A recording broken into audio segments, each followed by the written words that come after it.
이번 시간은 총론 세 번째 시간입니다.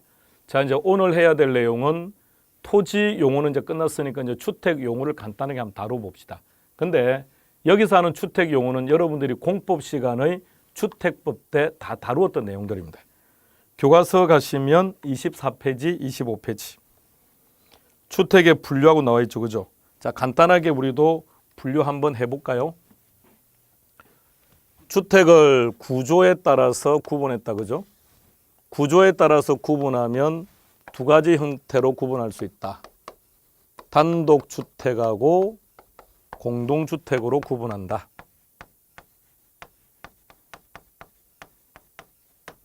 공동주택의 대표적인 게 집합건물, 아파트, 그죠?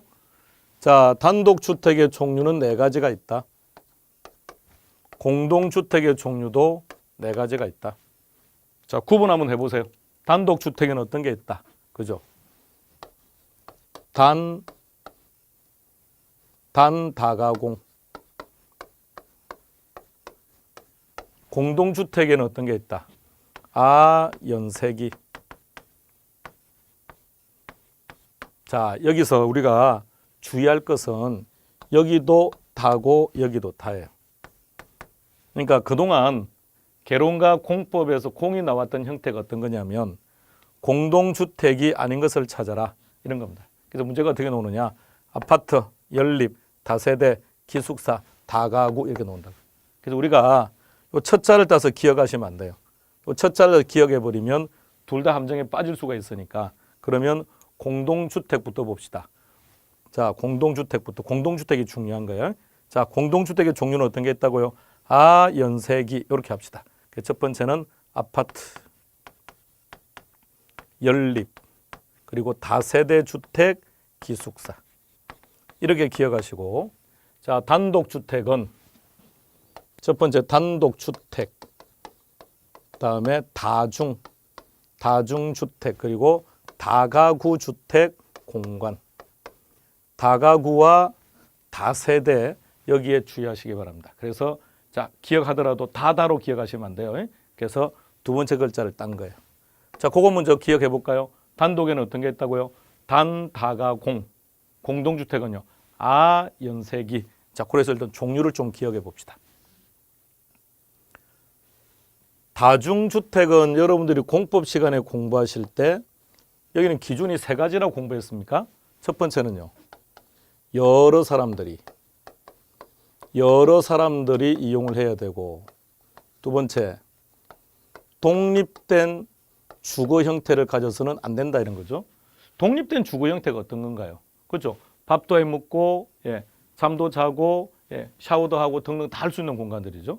그런데 독립된 주거 형태가 아니라는 얘기는 무슨 뜻이죠? 잠만 잘 수 있다. 잠만 잘 수 있다. 세 번째, 층수는 어떻게 되던가요? 그렇죠. 세개층 이하. 면적은요, 330 이하. 330이면 평수로 따지면 어떻게 됩니까? 100평이라는 거죠. 100평 이하. 이 세 가지 조건을 만족하는 것이 다중주택인데, 이제 이런 조건들을 출제하기 시작했습니다. 그래서 기억하셔야 됩니다. 공법은 조금 더 이제 범위를 벗어났죠. 그러니까 사례 형태를 낸다면, 개론 아직 사례 형태까지는 출제되지는 않았고요. 그러니까 사례 형태라면 낼 수 있죠. 자, 건물 층수가 4개층이다. 면적이 얼마다. 이렇게 주고 이건 어떤 주택을 의미하느냐라고 물어볼 수가 있는 거니까. 자, 그래서 조건들을 좀 기억하셔야 됩니다. 자, 다가구의 조건도 우리가 세 가지라고 학습하셨죠. 층수는 어떻게 됩니까? 동일하게 3개층 이하. 면적은 어떻게 되던가요? 그렇죠. 660 이하. 그리고 하나 더요. 19세대 이하가 거주하고 있어야 됩니다. 자, 그래서 이 세 가지 조건, 자, 공부 전에 다루었던 내용들입니다. 자, 주의할 것은 말입니다. 요 개짜 빠뜨리면 안 돼요. 또 이 부분이 이제 개정됐던 부분이고, 정확하게요. 자, 개짜가 들어갔을 때와 안 들어갔을 때 의미는 완전히 다릅니다. 이렇게 한번 볼까요? 자, 건물이 있습니다. 1층은 상가고요. 우리 흔히 상가 건물이다 그러죠. 1층은 상가고 2층부터 4층까지는 주택이랍니다. 그러면 이 건물은 몇 층짜리 건물이죠? 그렇죠. 이 건물은 4층짜리 건물입니다. 그런데 주거용으로 이용되고 있는 층수는 몇 층이죠? 그렇죠. 3개층 이렇게 말하는 거예요. 그러면 요 개자라는 것은 어떤 거냐면 특정 용도로 이용되고 있는 주택의 수를 얘기하는 거예요. 그래서 요 개자가 들어가는 것과 안 들어가는 것은 의미가 전혀 달라지는 거예요. 그러니까 요거는 4층짜리 건물이지만 주거용이 4개층은 아니죠. 3개층이 되는 거고. 그래서 정확하게 구분하셔야 됩니다. 자, 교과서 가서 한번 체크해 드리겠습니다. 교과서 24페이지 가볼까요? 단독주택의 분류를 보시면 자, 종류가 4가지 보입니까? 단, 다가, 공 기억하시고, 그 다음 다중주택 보니까 조건 3가지입니다. 첫 번째 기억에 여러 사람 동그라미 하시고요. 자, 니은 독립된 주거의 형태를 갖추지 않는다라는 것. 자, 그럼 결론은 잠만 잘 수 있다 이런 뜻입니다. 자, D가 가볼까요? 면적은 어떻게 됩니까? 330 이하 그리고 층수는 3개층 이하. 따라서 다중주택 예를 들어 보세요. 그러면 대학가 주변에 있는 하숙집의 전형적인 형태라고 볼 수 있는 거죠. 즉 하숙집을 보고 만들어진 법입니다. 다음 다가구 주택 가볼까요? 여기도 조건이 3가지다 그죠? 기역의 층수는요 3개층 이하. 그 다음에 니은 보신 면적은 660 이하. 그리고 디귿 19세대 이하가 거주한다 그랬습니다. 조건을 좀 잘 체크해 두시기 바랍니다. 그리고 공동주택 분류로 가보시겠습니까? 분류 보니까 역시 4가지네요. 아연, 세기. 자, 그 4가지 기억하시고. 아파트는 우리가 늘 말하는 게 아파트죠. 아파트는 5개층 이상을 얘기합니다. 체크해 볼까요? 5개층 이상. 그러니까 주거용으로 이용되는 게 5개층 이상이다라는 얘기입니다. 자, 2번, 3번. 연립하고 다세대도 좀 구분해 보세요. 개념이 딱 구분됩니까? 자, 연립하고 다세대. 둘 다 어떻게 돼요? 자, 둘 다 면적을 먼저 보세요. 면적도 보고 층수도 보고. 층수는 둘 다 동일하죠. 둘 다 4개층 이하입니다. 개차 들어가야 됩니다. 면적에서 차이가 난다 그죠? 연립은 660을 초과하고 다세대는요 660 이하다. 자, 여기까지 구분해 두시면 개론에서 다루어야 될 내용들은 이미 다 정리했습니다. 이 범위를 안 벗어납니다. 이렇게 해서 토지 용어와 주택 용어는 마무리하고 이제 총론에서 다룰 마지막 4번째 토지의 특성으로 들어가도록 하겠습니다. 교과서는 26페이지를 가볼까요? 26페이지 보시면 부동산의 특성이다. 쉽게 표현하면 그냥 토지의 특성입니다. 왜? 주택의 특성은 시험과는 관계없다고 보시면 되고요. 자, 박스 안으로 한번 들어가 볼까요? 부동산의 특성은 2가지로 구분했네요. 토지의 특성과 건물의 특성. 2가지 기본적인 차이점은 좀 정리해 두시고요. 자, 토지의 특성부터 볼까요? 자연적 특성과 인문적 특성으로 구분했는데 여기서 말하는 자연적 특성이라는 것은 선천적으로 주어졌기 때문에 변하지 않는다 이런 뜻이에요. 그래서 자연적 특성이라는 글자 아래다가 하나만 적을까요? 변화 X, 변하지 않는다. 그럼 인문적 특성에는 변한다, 변화 O 이렇게 적어 놓으시고 박스 위로 올라가서 기본 개념은 정리합시다. 첫째 줄, 자연적 특성 찾았습니까? 본원적 동그라미, 물리적, 선천적, 불변적 동그라미. 시험 지문에 그렇게 나와요. 자연적 특성은 선천적이다, 본원적이다 이렇게. 그냥 우리는 뭐만 기억한다고요? 자, 그걸 다 외우지 마시고 변하지 않는다 이 말만 딱 기억하는 겁니다. 자, 그 다음에 인문적 특성은 인문적이고 후천적이고 가변적이고 유동적이고 신축적이고 한마디로 무슨 말입니까? 변한다 이런 말입니다. 자, 이제 자연적 특성 들어갑시다. 제일 중요한 게 부동성입니다. 토지는 이동할 수 없다. 자, 극단적으로 이렇게 생각하세요. 시험 당일날 토지의 특성의 문제가 나왔는데 전혀 모르겠다. 난 도저히 이게 뭔지를 모르겠다. 그럴 때는 부동성을 선택하는 거예요. 그만큼 중요하다는 거죠. 또 어떻게 보면 부동성에서 다 파생되었다고 생각하시면 돼요. 우리가 인접성이라는 단어 구경했죠. 인접했다. 그 전제가 뭘까요? 부동이니까 인접이 되겠죠. 움직인다고 생각해 보세요. 그 인접이라는 것은 의미가 없어지겠죠. 부동성 때문에 인접성이 만들어진 거고 부동성 때문에 개별성이 만들어지는 거죠. 제일 중요한 특성입니다. 자, 부동성 자, 동그라미 1번 볼까요? 뭐라고 되어 있습니까? 부동산은 전부 다 해야 돼요. 동산과 부동산의 공시 방법이 다르다. 원인이 뭐냐? 부동성 때문이다. 그러면 동산과 부동산을 구분해 볼까요? 물론 이제 우리가 구분하는 것은 민법적인 기준인가요? 움직인다, 움직이지 않는다가 아니고 민법상 동산과 부동산을 구분하는 방법은 공시 방법이다. 동산은 어떻게 공시한다? 점유라는 행위를 통해서 공시한다. 근데 부동산은 어떻게 공시한다? 등기나 등록을 통해서 공시한다. 따라서 동산과 부동산의 공시 방법이 다르네요. 또 왜 다르냐 이 말입니다. 왜 부동산은 등기나 등록을 해야 될까? 부동산은 움직이지 못하기 때문에 점유를 할 수 없지 않느냐. 가지고 있지. 그러니까 여기서 말하는 점유는 법률적인 점유를 말하는 게 아닙니다. 물리적인 점유를 말하는 거예요. 그렇다면 등기나 등록을 하는 것은 뭐 때문이다? 부동성 때문이다. 자, 두 번째 동그라미 2번 볼까요? 임장활동이라는 말이 보입니까? 3번 가보세요. 정보활동이라는 말이 보입니까? 둘은 항상 늘 묶었어. 토지는 부동산은 움직이지 못하니까 부동산이 있는 장소에 사람이 직접 임한다. 무슨 활동이다? 임장활동이다. 그럼 가서 뭐 한다? 정보 수집한다.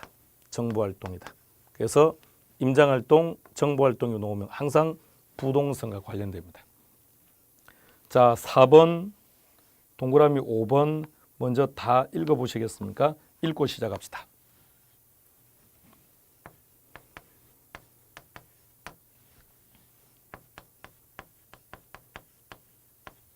시장의 세분화. 먼저 이거부터 한번 체크해 볼까요? 세분화가 뭔가요? 세분화. 그래요? 잘게 쪼갠다. 자, 커피를 세분화시켜 보시겠습니까? 커피를 세분화시켜 보세요. 그렇죠. 아메리카노, 에스프레소 등등등등. 자, 그러면 어떤 시장이나 시장은 다 세분화되는데 부동산 시장은 독특하게 세분화됩니다. 어떻게? 지역적으로. 그러면 커피를 지역적으로 세분화시켜 볼까요? 서울은 아메리카노만 팔고 부산은 에스프레소만 팔고 이게 지역적 세분화예요. 그런데 카푸치노를 먹고 싶다가 하면 어떻게 해야 됩니까? 광주를 간다든지. 그런데 커피는 지역적 세분화가 안 되네요. 왜 지역적 세분화가 안 되는 거죠? 그렇죠. 이동이 가능하니까. 그런데 부동산은 토지는 이동할 수 없다 그랬죠. 왜? 부동성 때문에. 그러므로 지역적 세분화가 만들어집니다. 그러면 지역적으로 세분화되니까 부동산 시장은 하위 시장이 만들어지는 거죠. 부분 시장이 만들어집니다. 국지적 시장이 만들어집니다. 다 동의어들입니다.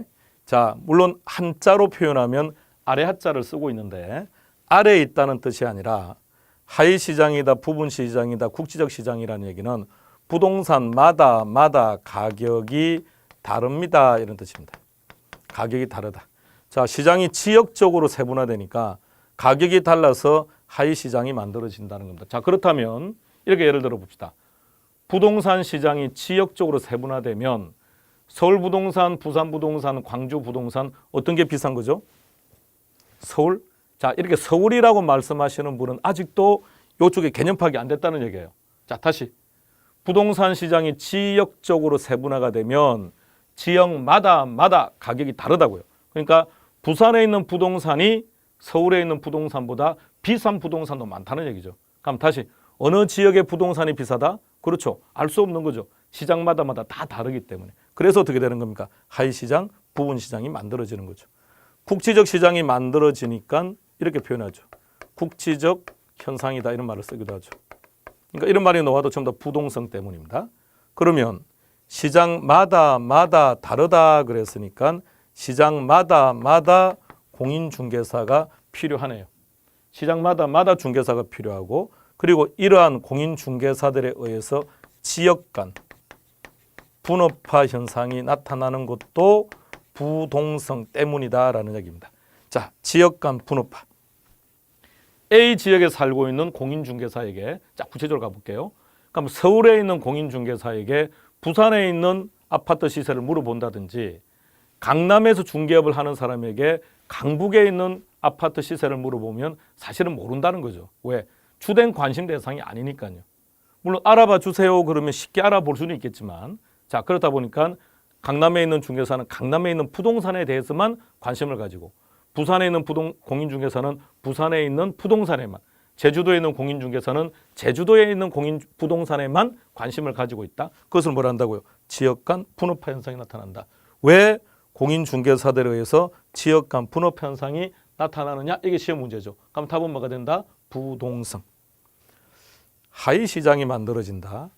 그러면 동일한 건설회사가 동일한 마감재를 가지고 지역에 따라서 아파트를 만들었는데, 똑같은 조건으로 만들었는데 가격은 다르다는 뜻이다. 그죠? 그래서 가격의 신뢰성에 문제가 생기는 것 아니냐. 그래서 감정평가가 필요한 원인도 부동성 때문입니다. 여기서 말하는 감정평가, 그럼 대표적인 게 지역 분석과 개별 분석을 얘기하고 있습니다. 따라서 지역 분석과 개별 분석 모두 다 부동성에서 파생되고 있다는 얘기입니다. 관련되는 토지의 특성이 부동성이 된다는 얘기입니다. 자, 그런데 둘 다 추가로 더 한번 따져볼게요. 지역 분석과 관련되는 토지의 특성은 인접해야 된다 그랬죠. 개별 분석, 제각각 다르다는 특성, 개별성 때문입니다. 자, 하나도 놓치면 안 돼요. 단계 내려오면서 전체적인 정리를 하시기 바랍니다. 자, 그게 4번과 5번에 대한 내용입니다. 이번에 6번 한번 들어가 볼까요? 먼저 한번 확인하세요. 6번에 뭐라고 되어 있는지. 뭐라고 되어 있나요? 그렇죠. 입지 선정이죠. 자, 입지. 다시 말해보세요. 무슨 뜻입니까? 위치. 왜 부동산은 위치를 결정하는데 그렇게 많은 시간이 소요되느냐?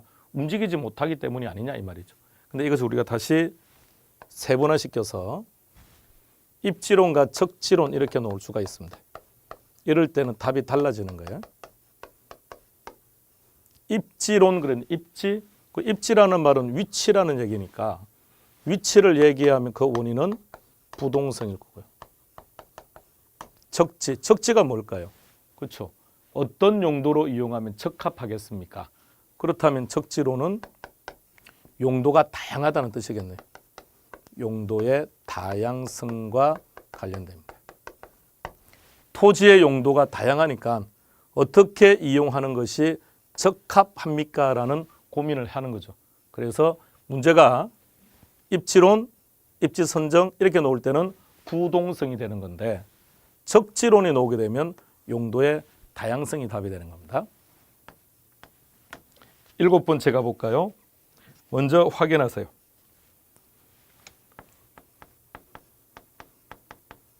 외부 효과가 나온다, 그죠?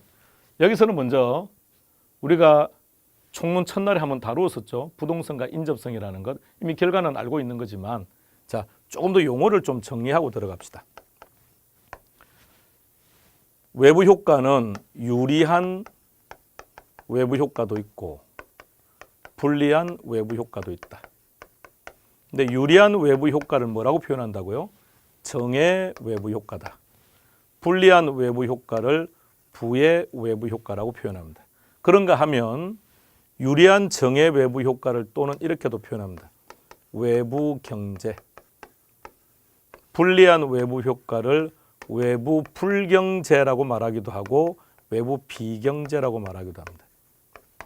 자, 이렇게 용어를 먼저 살펴본 이유는 어떤 단어가 제시되는 결론이 같다는 얘기죠. 그러니까 외부 효과가 나와야 꼭 부동성이 아니라 정의 외부 효과든 외부 비경제든 어떤 단어가 오더라도 답은 결론은 똑같다는 얘기입니다. 관련된 토지의 특성 두 가지였죠. 그죠? 부동성하고 또 하나는 인접성하고. 그러면 이제 앞서 우리가 했던 지역 분석하고 한번 연결해 보시겠습니까? 자, 여기 5번에서 우리가 다루었던 지역 분석하고 연결해 보세요. 그럼 지역 분석하고 외부 효과하고 어떤 공통점이 있습니까? 그렇죠. 둘 다 환경의 문제. 그러니까 환경적인 개념들이 나오면 관련되는 토지의 특성은 부동성과 인접성이다라고 기억하시면 돼요. 자, 여러분들 지금 총론이 많이 불편하시죠? 총론이란 자체의 성격이 그래요. 재미가 없고 단순하고 이렇게 암기할 것 많고 특히나 토지의 특성은 말할 것도 없어요. 강론에서 다룰 내용도 여기 다 나와 있으니까.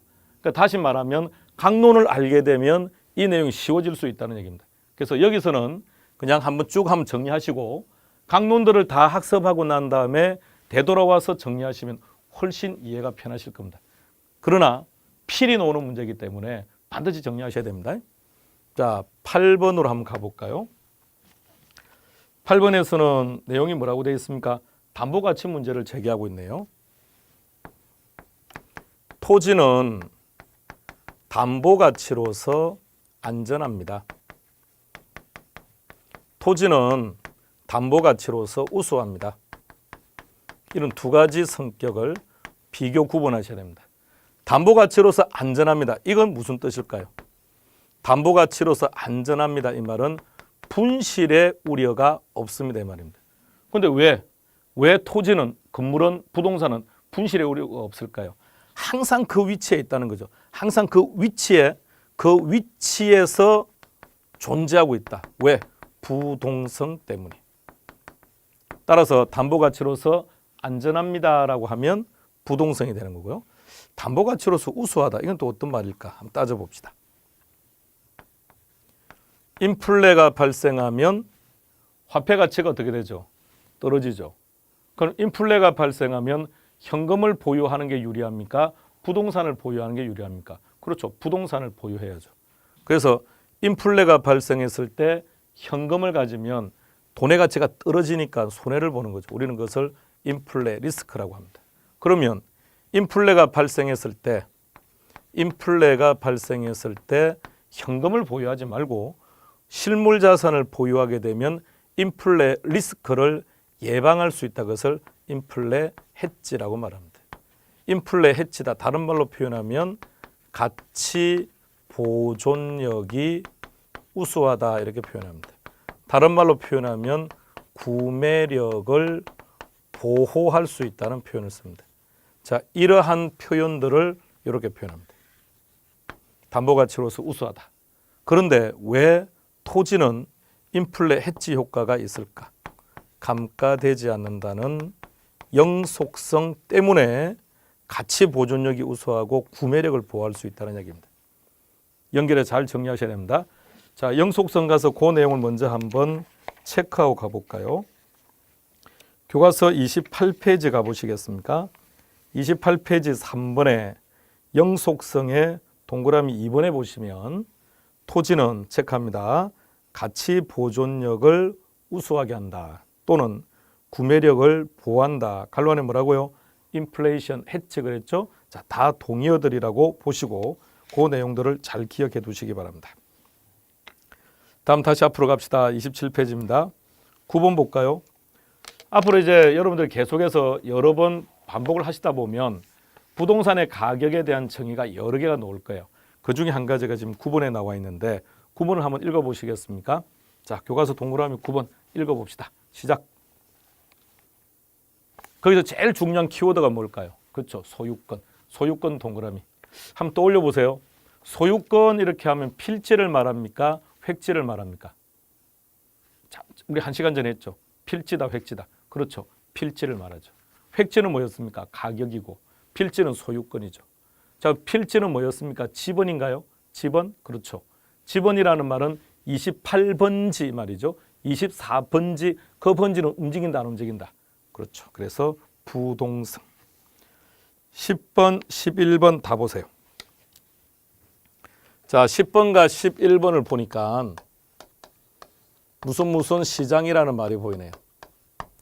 자, 시장의 종류를 외우지 맙시다. 부동산 시장은 불안정 경쟁 시장이다. 추상적 시장이다. 구체적 시장이다. 동일 수급권 시장이다. 하위 시장이다. 부분 시장이다. 요거 외우지 마세요. 외우지 마시고 시험 문제가 부동산 시장을 어떤 시장으로 만드는 원인이 뭡니까? 라고 물어보면 답은 100% 부동성 이래 되는 겁니다. 다음 12번, 13번 묶어서 또 같이 한번 확인해 볼까요? 여러분들이 공법 시간에 공부하실 때 자, 전국을 용도 지역으로 쭉 나누고 난 다음에 또 용도 지역 내에서 용도 구역을 또 막 다루죠. 그죠? 자, 그때 한번 생각해 보세요. 그러면 지역마다 지역이 다르네요. 어떤 지역은 주거 전용 지역, 어디는 상업 전용 지역, 그죠? 그럼 규제가 다 달라요.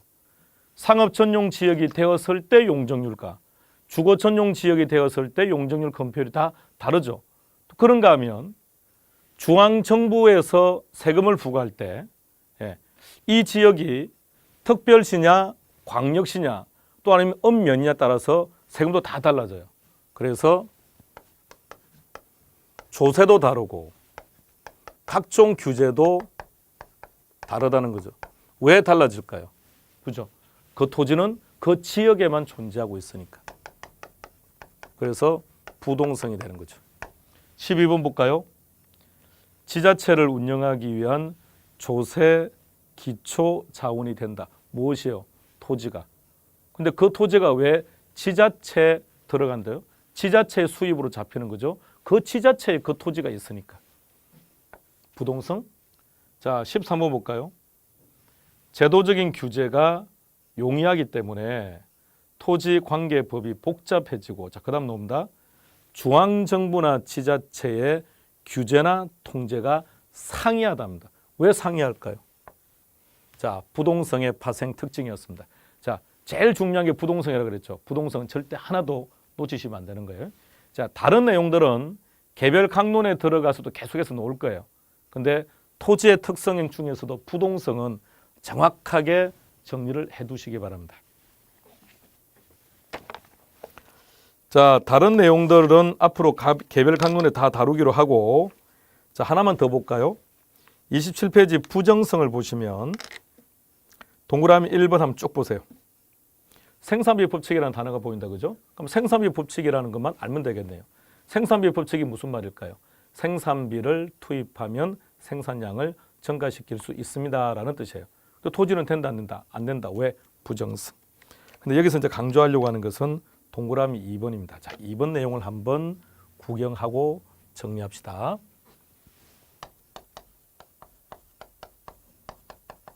이게 무슨 뜻이죠? 아무리 많은 생산비를 투입한다고 하더라도 토지의 절대량은 증가시킬 수 없다. 그래서 제일 중요한 개념이 공급의 개념이 됩니다. 부정성에서는 공급의 개념인데, 그러면 공급이 안 된다는 것도 있지만 공급이 된다는 것도 있습니다. 안 된다는 얘기는 물리적 공급은 안 된다는 얘기입니다. 그런데 경제적 공급은 가능하다는 뜻이에요.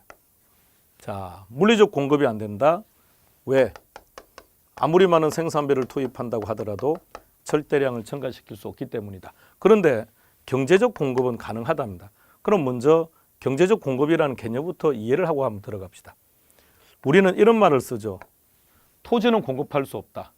토지 공급량은 늘릴 수가 없다. 그런데도 토지량이 실제 늘어나고 있지 않습니까? 자, 농지로 이용되는 토지를 택지로 용도를 전환시키게 되면 농지가 감소한 것만큼 택지량이 증가하는 거니까 절대량에는 변화가 없네요. 그게 물리적 공급인 거죠. 그러나 택지의 경제적인 공급량은 증가할 수 있다는 얘기죠. 그런데 택지의 경제적 공급량은 어떻게 증가했을까? 아, 토지는 이렇게 이용할 수도 있지만 이렇게도 이용할 수 있다는 용도의 다양성 때문이다. 그럼 이제 시험 문제. 경제적 공급이 가능한 이유가 뭡니까? 용도의 다양성 때문입니다. 경제적 공급 예를 들어 보세요. 그러면 이런 것들이죠. 경제적 공급 그러면 후보지, 이행지, 매립지, 간척지 이런 것들이 모두 다 경제적 공급에 해당된다는 얘기죠. 따라서 후보지나 매립지나 간척지나 이런 것들은 부정성의 예외가 되는 것이 아니라 용도의 다양성과 관련되는 토지들입니다. 따라서 토지의 물리적 공급 곡선을 그려본다면 안 됩니다. 절대량은 증가시킬 수 없습니다. 그랬으니까 곡선이 어떻게 만들어지냐? 수직. 그래서 토지의 공급 곡선이 수직, 탄력도로 표현한다면 완전 비탄력적이다. 자, 앞으로 수요 공급에서 공부하실 텐데 간단히 보세요. 완전 비탄력적이다, 완전 비탄력적이다 이 말이에요. 수직이 되는 거예요. 자, 용도의 다양성은 토지의 공급이 가능합니다라는 얘기니까 토지의 공급 곡선이 이렇게 만들어진 거죠. 어떻게 된다? 우상향. 따라서 시험에 나오는 형태 용도의 다양성은 토지의 공급 곡선을 우상향시킨다. 따라서 공급 곡선을 탄력화시킨다. 공급 곡선을 탄력화시킨다. 자, 이게 부정성에는 제일 중요한 내용들입니다. 구분 정확하게 해두셔야 됩니다. 자, 우리는 이렇게 해서 총론 부분을 마무리하고요. 토지의 특성에서 다루지 못한 영역들은 이제 개별 강론을 들어가면 구체적으로 다 다루게 될 겁니다. 우리가 전체 해야 될 내용들 중에 총론에서 많은 시간을 배정했던 이유는 총론에서는 이렇게 이리저리 암기할 부분들이 많아요. 그래서 많은 시간을 배정한 거니까 정리를 잘 해두시고, 이 총론에서 우리가 몇 문제가 나온다고 했습니까? 2문제 내지 3문제가 나온다고 했는데 일반적으로 3문제가 출제되는 거예요. 근데 어때요? 전반적으로 내용이 간편했습니다. 단순하게 몇 가지를 외우시면 3문제를 맞출 수가 있는 거니까 정리를 잘 해두시고 다음 시간에는 수요와 공급에서 만나도록 하겠습니다.